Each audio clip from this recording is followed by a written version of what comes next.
Hello and welcome to Liverpool FanTv. It's a disgrace. It's a disgrace. Oh, I can't believe it. We deserved to win that game 4-2. Penalties. Valencia's handball. Bay on Milner. I can't believe it. We've been robbed. We've been robbed again by the Manx parking their bus. They don't deserve it. They don't deserve it. Klopp's the man. Klopp's the man.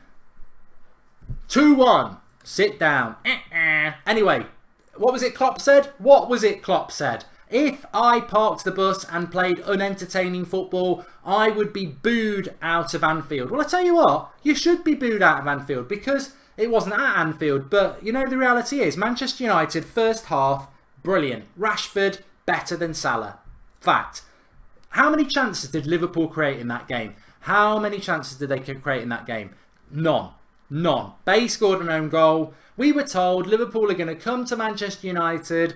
They're going to obliterate us with their fast attackers. And they didn't. The reality is, with Liverpool, your goalkeeper's rubbish. Your back four's average to rubbish. Your midfield, which had so much mobility, so much better than our midfield, got beaten by a kid and somebody who's touching 30 and has played nearly a game every day for the last year in Matic.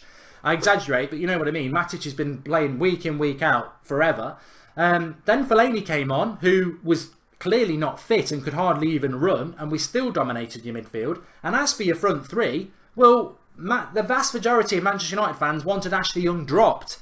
And he put Mo Salah, the best player to ever play in this league from Africa, the player of the year, and Ashley Young, who most United fans don't even want at left back, put him in his pocket. Why did this happen? Because we've got a manager. Some Man United fans want him to have an identity. Some Manchester United fans want him to be gung-ho. But, as I said a couple of weeks ago, Mourinho's identity is he's pragmatic, he's a chameleon, he looks at a game and he adapts to it. You look at the 11 that he put out today. Rashford starts on the left, Sanchez moves centrally, Mata comes in, Bay comes in. It's a different 11 and it's a different formation to what it was against Palace, where it was a 4-3-3 and Lingard starts. Every game, there's a different team. There are different people selected. And that's Mourinho. He's pragmatic, he's adaptive, and that's what he does. And I know, and I accept, look, there's still going to be United fans who watch that game in the second half and go, we never should have done that. We should have sucked the ball into the Stretford end goal. We should have took it 3-0 and won that game. Why did we sit back? Liverpool could have nicked an undeserved point there because we gifted them a goal from a really fortuitous own goal. They get another goal. It's, you know, they get a point and they don't deserve it. Why did we do that in the second half? But the reality is, flip it another way. If you want Mourinho to play this really expansive football and we play expansive football against Liverpool today, do we win that game?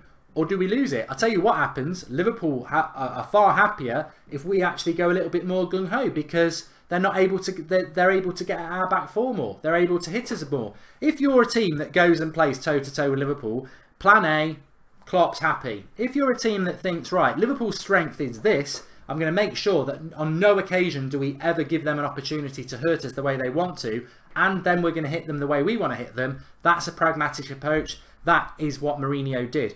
The context of this game is absolutely huge for Manchester United. We're 5 points clear of second now. It gives us a bit of breathing space. We're not playing in the league until the end of the month in the international break. So it's sit back, sandals on, enjoy the rest of the weekend, have a beer like I am. And then Sevilla on Tuesday. Can't wait for it. Really, really can't wait for it. But enjoy this result. Don't slip into the traps. I've been getting dog's abuse from Liverpool fans all week, and I never sat down, and I never turned away, and I never accepted that we weren't going to win this game. I kept putting up the Slippy G gifs. I kept talking about them living in a cave and chanting 5 times. I kept mocking them because the reality is that's how I live my life, and I think that's the way we should live our lives as Manchester United fans. We should be proud about our club, and we should never surrender. And yes, we didn't have Pogba, we didn't have Martial. Yes, we were concerned about, you know, Young starting. But we had Bay back, we had Rashford back, and we beat them. We beat them fair and square. And, you know, I'm glad I went toe-to-toe with the Liverpool fans this week and gave them some stick and, you know, stood up to their deluded nonsense. Because now we've won, and I think, you know, wow, yeah, it was right. We were right. We are Manchester United. We are better than you. It's the 10th of March. It's the 10th of March, and we are 5 points ahead of Liverpool. 5 points clear of Liverpool, who play fantastic football. Of Liverpool, who Klopp said 2 weeks ago, if I played part of the bus football, I'd be booed out of Anfield. Well, I tell you what, you should be booed out of Anfield because you're nowhere near winning a trophy. You're going backwards, mate. You've been sorted, but 4 games you've played against Mourinho for Liverpool now. You've taken 3 points. Mourinho has taken 6. We've drawn 3 and we've won 1. You've scored 2 goals, one of which was a penalty and one of which was an own goal. That is, if my maths is right, 360 minutes you've played against Jose Mourinho and you haven't scored a goal in open play. And yet you're Mr. Attacking. You're Mr. Total Football. You're not. You're Mr. Total Clown. You're an embarrassment, mate. You're an embarrassment. You came to Old Trafford telling everybody about what a big game it was and what a great team you've got, and all your fans believed it. And the reality is, Mourinho sat you down on his lap, pulled your pants down and smacked it in front of the whole world. 2-1 I would have took any day of the week. 2-1 I would have took any day of the week. But the brilliance of this performance is, not only was it could have been 1-0, we could have scrapped it, I don't care. The win is the win. But the best bit about it all is the manner of the victory, is that Liverpool apparently got this great attack, created nothing. Zilch. Their best chance was a cross that hit Van Dijk's shoulder.